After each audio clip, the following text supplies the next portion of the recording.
Hey everybody, it's Andy Doty here. So I've been listening to various different channels today, different podcasts from crazy liberals and Democrats out there, and they're still furious about Kyle Rittenhouse. And I mean, they'll be furious forever. That's part of their definition of being a liberal. They're perpetually miserable. They're misery pigs. You know how pigs love rolling around in mud? Well, they love rolling around in misery. They love it. They love it all over their body. Just consuming them with hate and anger. They love it. Anyway, they're angry. They're furious about Kyle Rittenhouse. And the way that they express their anger is they come up with these insane analogies. Now, analogies are fine. We make analogies all the time. But analogies are a tool of the weak-minded. It's a bad tactic, everybody. You can't make your point with the information and the facts and the truth that actually exist.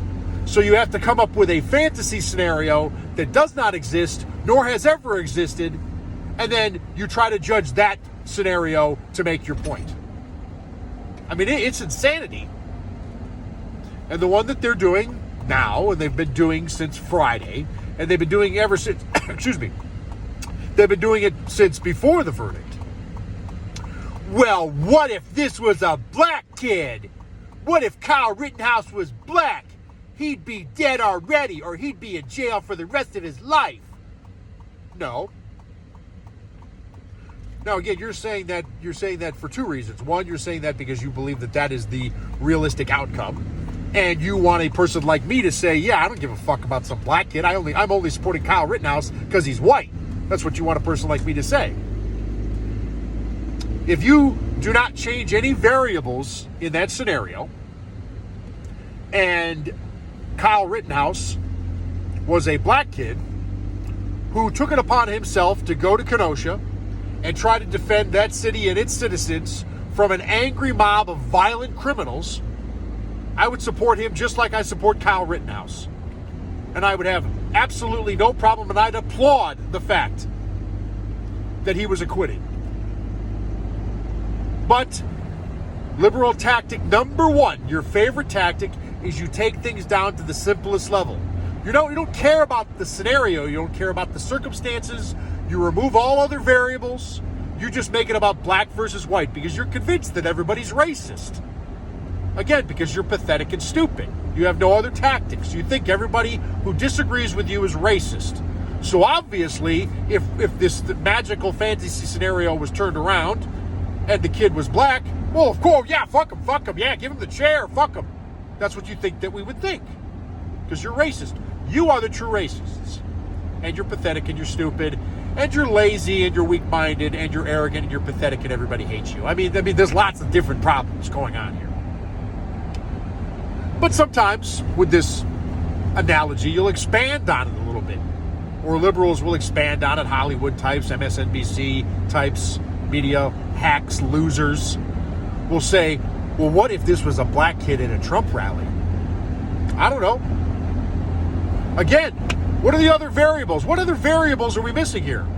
Have you ever seen people at a Trump rally burn down buildings and riot and loot and destroy property? I don't know. I don't think I have. And I've been to a couple Trump rallies. I haven't been to every single one. But I think by now, if there was a Trump rally where buildings got burned to the ground and people had their property stolen and property was destroyed, I think by now we would have heard about it. I think by now there'd be some video of it. I think we'd still be talking about it 1,000 years from now.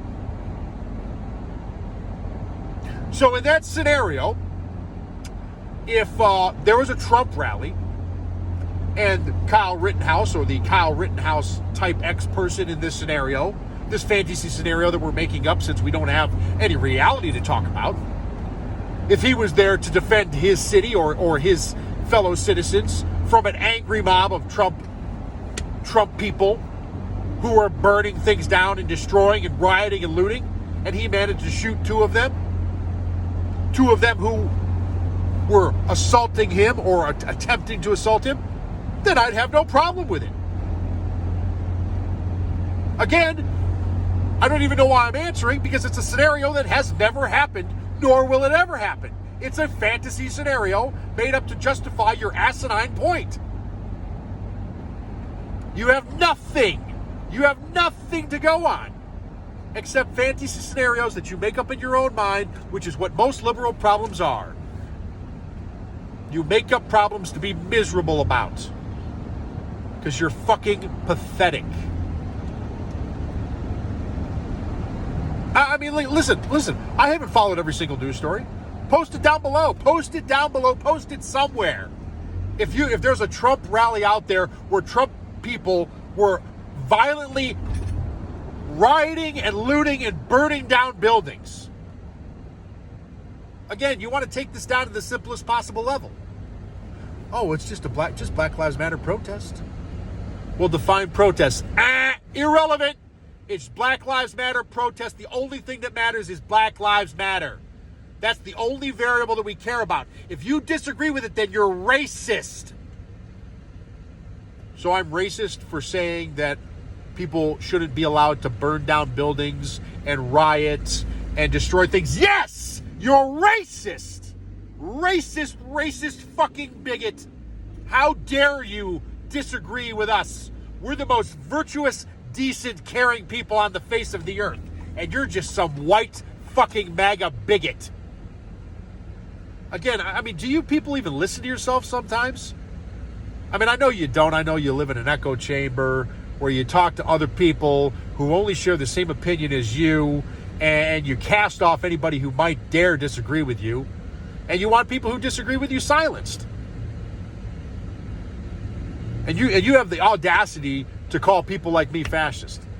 I think it's beautiful. Again, I think it's beautiful. I think it's beautiful. Do you know why? Because it warms my heart. It warms my heart knowing how pathetic and useless and terrible you are. Because I'm fucking amazing compared to you fucking lunatics. Anyway, there's a difference between a hypothetical black Kyle Rittenhouse and some fantasy scenario other black Kyle Rittenhouse is just shooting a gun off for no reason. You have to give everybody all the variables. You can't just make it about black and white. Nothing is just black and white. I know it's a tactic all you liberals love, black versus white, or white versus XYZ, but it's lazy. It's getting lazy and it's getting played out, and realistically, nobody fucking listens to you and nobody fucking cares. Fuck yourself and have a great day.